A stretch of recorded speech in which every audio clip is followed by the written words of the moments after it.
تمام دوستوں کو میرا سلام۔ بات ہو رہی ہے عزیز بھائی کی سنگنگ اور ان کے ڈکشن کی۔ میں سمجھتا ہوں کہ فائن آرٹس، چاہے وہ سنگنگ ہو، رائٹنگ ہو، مصوری، پینٹنگ، اس میں ڈکشن اور پرفیکشن کا بہت بڑا رول ہے۔ ویسے تو سنگر بہت ہوئے بالی ووڈ کی 100 سال کی تاریخ میں، لیکن میرا خیال ہے کہ پرفیکشن کے اعتبار سے جو ڈیمانڈ ہوتا ہے سچویشن کا، کہانی کا، اور سچویشن کی مناسبت سے گائیکی ہے، شاعری ہے،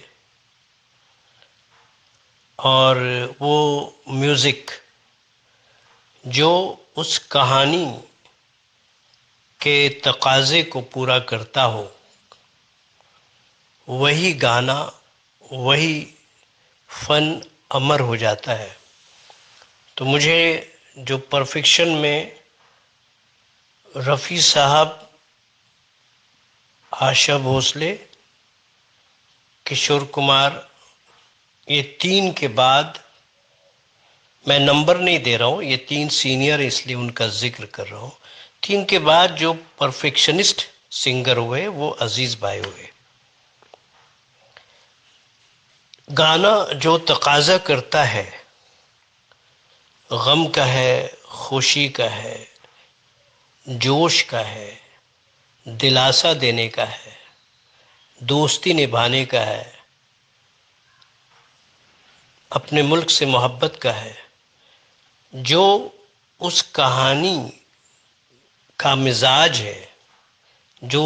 ڈیمانڈ ہے، اس کی مناسبت سے آواز میں تبدیلی، لہجے میں تبدیلی، اور وہ جو کلام ہے، اس کلام میں جو الفاظ ہیں، جو مصرعے ہیں، جو شعر ہے، وہ کیا تقاضا کر رہے ہیں، اس کی روشنی میں اپنی آواز کو اس کہانی کے مطابق ڈرامیٹک بنانا، اور اس میں اپنی آواز کا حسن، کشش، اور جو اس دھن کا تقاضا ہے اس کا حق ادا کرنا، ایک بڑے فنکار کا شیوا ہے، اور یہی اس کی انفرادیت ہے، یہی اس کی پہچان ہے۔ اور اس میں ان تینوں کے بعد عزیز بھائی ہے۔ شعر کا تقاضا، سین کا تقاضا، کہانی کا تقاضا، اس میں آپ کے محمد عزیز بے مثال تھے، اس لیے ہمیشہ زندہ رہیں گے۔ جیسے جیسے وقت گزرے گا، وقت کا کرٹک جب ان کے گانوں پہ غور کرے گا، اور ہمارا سماج، میوزیکل سماج جب زیادہ عقل مند ہوگا، باشعور ہوگا، تو وہ ڈھونڈ ڈھونڈ کر عزیز بھائی کے گانوں کو لائے گا۔ اور آرٹ کی جو ہسٹری ہے، اس میں جو تاریخ ہے، اس میں بڑا فنکار اپنے عہد میں، اپنے زمانے میں انڈر اسٹیمیٹ ہوا ہے۔ ہمارے یہاں مثال ہے مرزا غالب۔ مرزا غالب کو اس دور میں انڈر اسٹیمیٹ کیا گیا تھا۔ بہادر شاہ ظفر کے جو طفیلی تھے، جو چمچے تھے، ابراہیم ذوق، جو کوالٹی میں مرزا غالب کے سامنے کھڑے بھی نہیں ہو سکتے تھے، انہوں نے مینوپولیٹ کیا، بہادر شاہ ظفر کی شاعری کی اصلاح کی، اس کے استاد ہو گئے، اور پھر درباری شاعر ہو گئے، تو ان کو وہ جو تام جھام ملا، وہ جو لگژریس لائف ملی، اور جو سٹارڈم ملا، وہ اس دور میں لگتا نہیں تھا کہ وہ کبھی لاپتہ ہوں گے۔ آج 100 سال گزر گئے،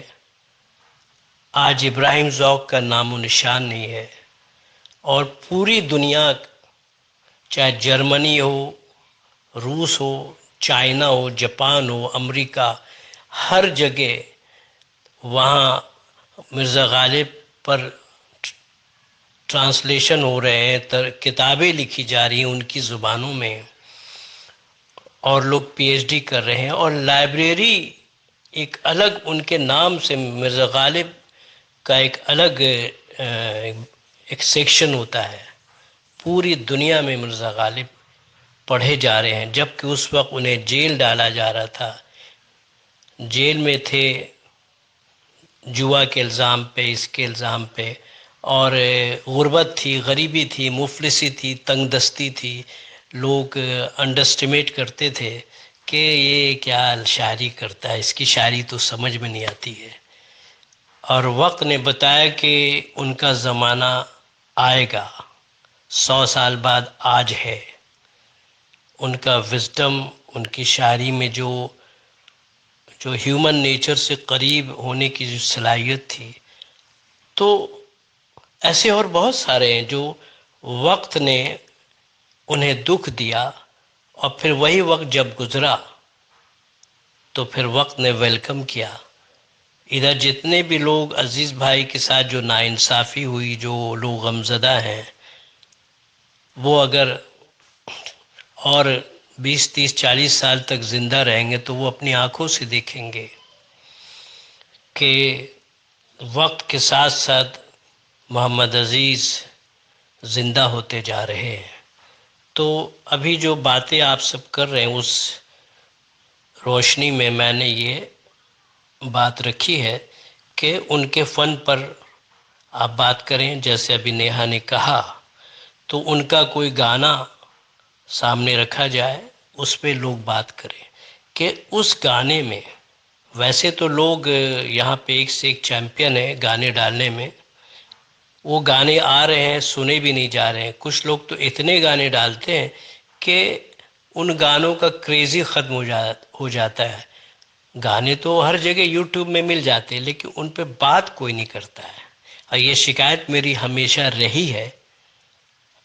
کہ کچھ ایسا ہو جائے کہ شکایت ختم ہو جائے۔ تو آج نیہا آئی ہیں، اور نسیم بھائی ہیں، راجہ بھائی ہیں، اور ہمت کریں، بات کریں کہ بھئی کوئی ایک گانا لے لیں، اس پہ سب بات اپنی بات پیش کریں، جیسے ایک اندھیرا لاکھ ستارے، اسی کو لے لیں، یا کوئی اور بھی، کہ اس گانے میں ایسی کیا بات ہے، یا کوئی ہٹ گانا ہے تو اس کے ہٹ ہونے کی وجہ کیا ہے، اس پہ آپ لوگ بات کریں۔